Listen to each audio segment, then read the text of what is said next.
Thanks for joining us from the Ohio AgNet Voice You Know What to News You Trust studio, sponsored by Grain Equipment Company, where innovation meets execution. I'm Dale Munoz. 65 degrees this morning as we kick off the Ohio State Fair. The American Dairy Association Mideast yesterday unveiled the annual Butter Cow display, which salutes our nation's elite athletes as they flip, jump, and zoom to glory. The iconic butter cow and calf are sporting butter medallions and proudly stand next to life-size butter sculptures of 4 athletes, a track and field para-athlete at the starting line, a gymnast doing a handstand on a balance beam, a cyclist rounding a curve, and a high jumper clearing the bar. This display celebrates the dedication that athletes demonstrate every day to rise to the highest levels of competition. Hard work and the drive to do their best is something dairy farmers can relate to. They are committed to producing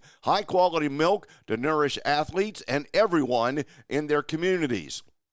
Be sure to visit the Ohio State Fair and see the world-famous display in the Dairy Products Building now through August 4th. Powered by Soy Biodiesel, today I'll head down to the Ohio State Fair and be there for the Junior Fair Lamb Show. Results should be later, early evening, let's say, and they'll be available as soon as we can at ohioagnet.com.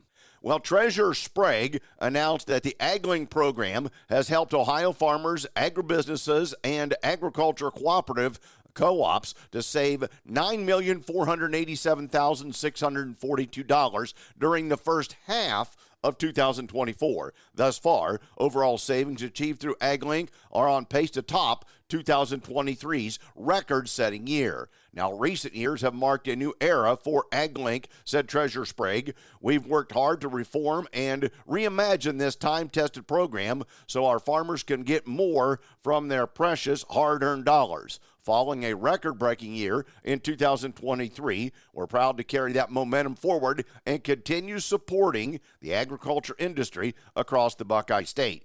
Through AgLink, farmers, agribusinesses, and co-ops can receive interest rate reductions on new or existing operating loans. For nearly 40 years, the program has helped Ohio's agricultural community to drive down cost when purchasing items like feed, seed, fertilizer, and fuel, equipment, and other expenses. Loan caps are assessed and set by the Treasurer's Office on an annual basis, and the current cap for 2024 is $500,000. In 2023, AgLink saved Ohio's farming community more than $14.1 million, setting a new single-year record and shattering the previous year's record of $2.038 million in savings. Over the 12-month span, the program provided interest rate reductions on a total of $614,083,754 in loans to 3,132 borrowers. The new annual records set in 22 and 23 were the direct result of AgLink reform efforts that included the transition to a year-long application period, the addition of co-ops as eligible program participants, and the removal of outdated loan caps, as well as increases in the overall cost of borrowing. More information on the AgLink program, including how to get started, can be found at www.tos.ohio.gov/ag-link/. Today's weather brought to you by Seed Consultants. Simply better performance online at seedconsultants.com. Here's the forecast. Another very warm, very humid day in Ohio. That leads to scattered showers, I think. I'm Chief Meteorologist Ryan Martin. Let's take a look at your forecast update. We're talking heat-based instability here. So it doesn't take much to see some shower and thunderstorm action develop in this kind of forecast pattern, but it's very hit and miss. I'm going to pencil in about 60 to 70% coverage today, so that means there will be some holes. I'm also looking at anywhere from a tenth to maybe half an inch, generally speaking. Yes, if we see a strong thunderstorm, we could see a slightly higher total than that, but I just don't think there's many strong thunderstorms around here later this afternoon. Chance of moisture lingers into the evening, but by midnight is done. I think we look for cooler, drier air to spill out of the Great Lakes for tomorrow. Humidity values will be down, temperatures down. We stay that way. Very pleasant through Friday and through Saturday as well. Then temperatures will start to climb on Sunday and going into next week. Humidity values up as well. Instability is back. Pop-up showers and even a few thunderstorms Monday, Tuesday, and Wednesday of next week. No more than 40 to 50% coverage on any given day, but we're probably pushing 80 to 90% coverage over the first 3 days combined. And then once that's done, temperatures do not fall off next week. I'm looking for us to stay very warm as we finish out the week going into those first few days of August. Temperatures could be the warmest of the season so far. So a nice threat of summer really showing up with a vengeance. That's the way your forecast is stacking up. I'm meteorologist Ryan Martin. And thanks, Ryan. Joining me is Ty Higgins, spokesperson for the Ohio Farm Bureau Federation. Ty, thanks for taking the time to join us, and thanks for all the work that you've already done on our topic today, mental health. And boy, when we talk about that in rural America, there's more and more states coming up with more and more research. It sounds like Ohio and Georgia may be on the forefront of discovering more. What's happening and why is it important right now? It's been a topic of conversation in agriculture for decades and generations, but it's always been talked about in whispers.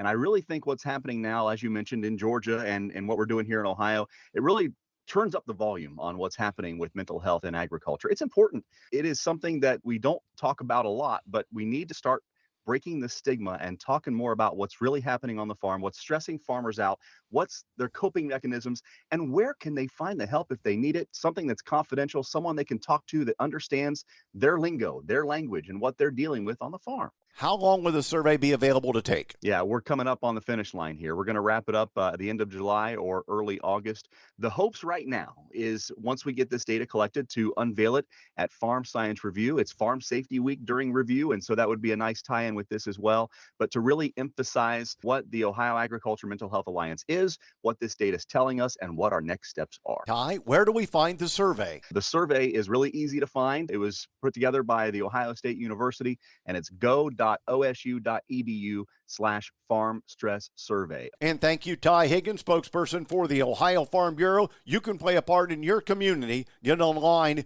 and take the survey based on what you see in those around you and in your community. Back with more after this.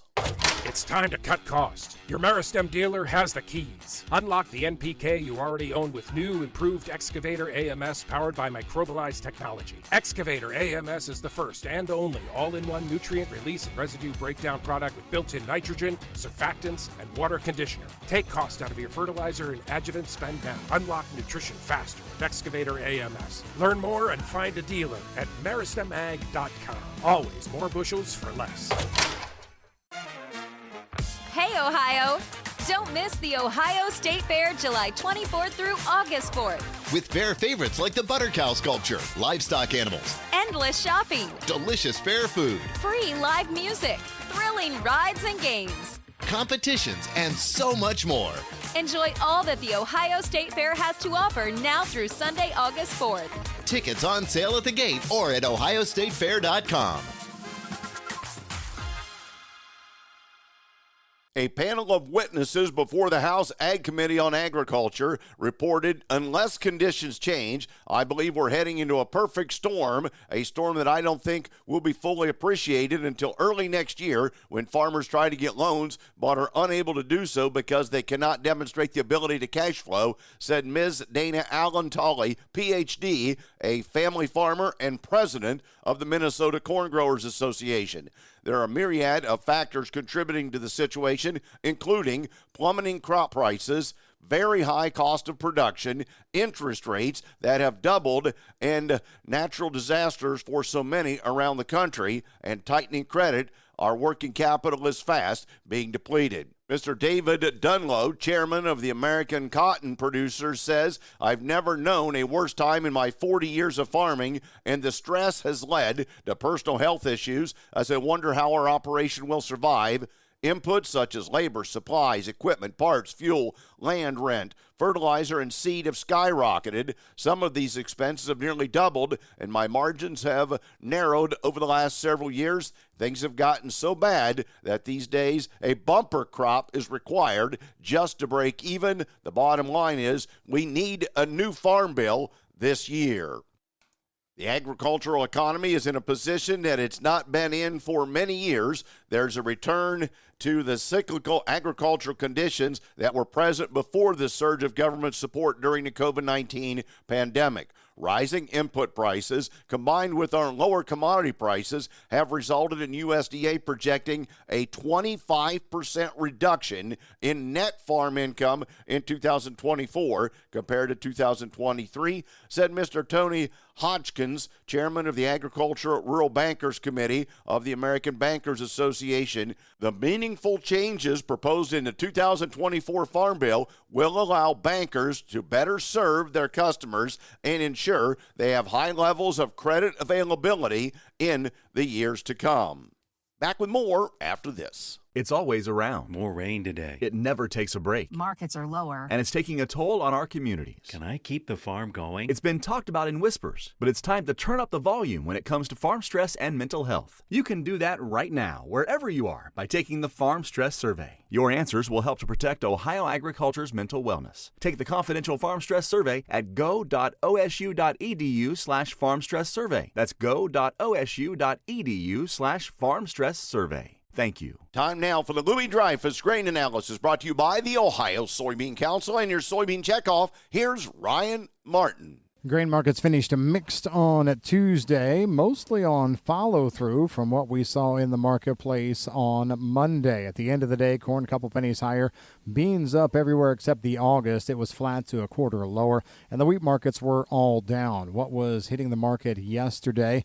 Mostly, again, it was follow-through. Let's start on the wheat side of things. French wheat harvest about 40% done. Low test weight being reported in almost all areas. Now, this has been a concern for the last little bit. It's part of the reason why the wheat market, particularly hard spring and the SRW markets, have been pretty squirrely as of late. Adding to the French problem, we also have some German wheat quality meeting a milling grade.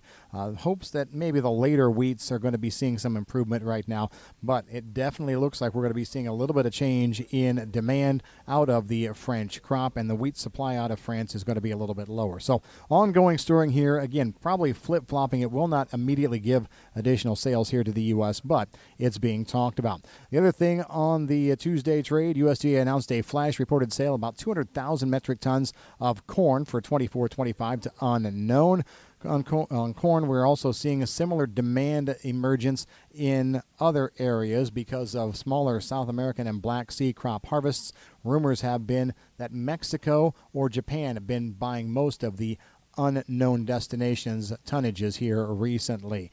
Becoming more difficult to find Brazilian FOB soybean offers as we move into the middle of September. That is also triggering a little bit more thought that China may come back to the U.S. after last week's big flash reported sale midweek. We haven't seen any other action out of the Chinese just yet, but remember, price has gone up a little bit here as well. The cure for low prices is low prices, so if we move too much, maybe we cut off some additional demand.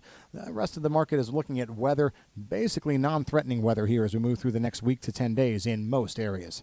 I'm Ryan Martin. And thanks, Ryan. Today's market's brought to you by Seed Consultants. Simply better performance online at seedconsultants.com. Unfortunately, we lost some of yesterday's gains. Yesterday, December corn did have a high of up 10 1/4. The November beans had traded as much as 32 3/4 higher. And the September wheat was up as much as 5 1/4. But again, we lost some of that as Ryan had reported. Turning to the overnight, September corn down 1.5 cents at $4 1 penny. December new crop down 1 cent at $4.16 1/4. The August soybeans are giving back 4.5 at $11.13. November down 6.5 at $10.69. Carried out to January, you're down 7 at $10.82.5. In wheat, September down 2 1/4 at $5.40.5. July, $6.02 and down 2 cents. In livestock, August cattle closed up $2.37 at $186.30. October up $1.52 at $186.12. August lean hogs, $93.65, up $1.27. October, $77.12, up $1.15. And September feeder cattle, up $2.10 at $158.60. The August Class 3 milk is up 13 cents this morning at $20.39. Looks like on our schedule, Thursday, powered by Soy Biodiesel, head back to the Ohio State Fair and bring you an update from the Dairy Products Building, all thanks to American Dairy Association Mideast. And Friday, I'll head north to the Seneca County Fair, thanks to Ag Credit. Stop out and see us at the fair. Thanks for joining us. This is the Ohio AgNet.